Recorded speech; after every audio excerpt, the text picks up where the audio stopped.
नमस्कार साथियों। मैं हूं Pramod Kumar Kandwal, intensive spiritual path से। यदि किसी के मन में पुण्य कर्म करने की इच्छा हुई, पर वह किसी कारण से नहीं कर पाया, तो भी उसको पुण्य का कुछ ना कुछ फल अवश्य मिलेगा।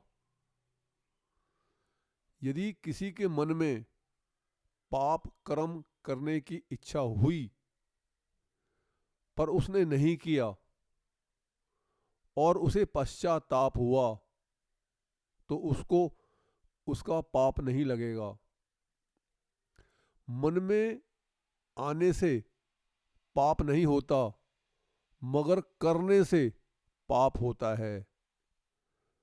पर जिसकी इच्छा पाप करने की ही है, उसको तो पाप लगेगा ही, क्योंकि इच्छा पाप का बाप है।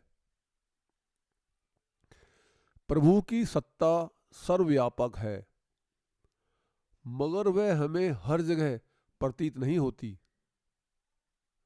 क्योंकि हमने उस सत्ता को अपने मन बुद्धि से पकड़ा हुआ है। और हमारे मन तथा बुद्धि अत्यंत सीमित तथा एक शरीर के भीतर ही हैं। इसलिए सर्वव्यापी प्रभु हमें अपने शरीर में ही प्रकाशित नजर आते हैं। हमारा होनापन और परमात्मा का होनापन एक ही है। व्यवहार करते समय हमें मन, बुद्धि और अहंकार प्रतीत होता है, मगर व्यवहार रहित अवस्था में ना मन है, ना बुद्धि है, और ना ही अहंकार है। हमें संसार भी मिले और प्रभु भी मिले, ये संभव नहीं है। जिस प्रकार प्रकाश और अंधकार, इनका मिलन नहीं हो सकता, भोग और मोक्ष भी एक साथ नहीं रह सकते, उसी प्रकार हमारा और संसार का आपस में एक मेक होना संभव नहीं है। संसार की इच्छा मिटा देने से परमात्मा की प्राप्ति की गारंटी संत महात्मा दे देते हैं। कुछ साधकों का कहना है कि संत महात्माओं के अनुसार वासुदेव सर्वम है, हर जगह प्रभु ही प्रभु हैं। तो फिर जड़ता किस में है, सांसारिकता किस में है, निर्जीवता किस में है? वास्तव में जड़ता कहीं नहीं है। जड़ता तो सिर्फ जीव की दृष्टि में है। गीता के 7वें अध्याय के 5वें श्लोक में लिखा है, या येदम धार्यते जगत,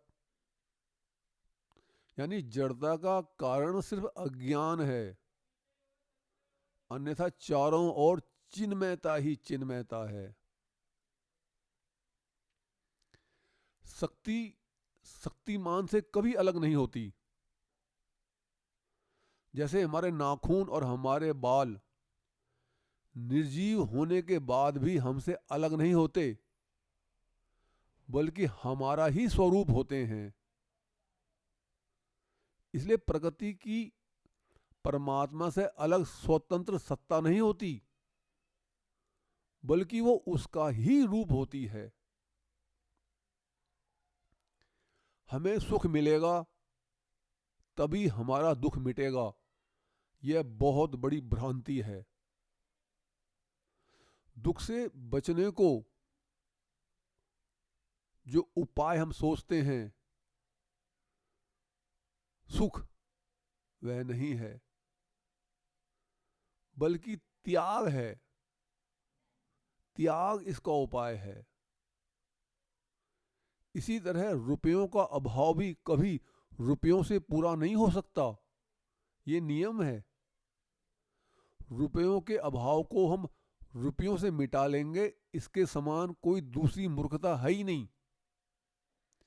जैसे जैसे रुपए आते रहते हैं वैसे वैसे इनका अभाव बढ़ता रहता है। दुख मिटेगा सुख आने से, ये अज्ञानियों के अज्ञान है। त्याग से ही सुख मिलेगा, ये कहते भगवान हैं।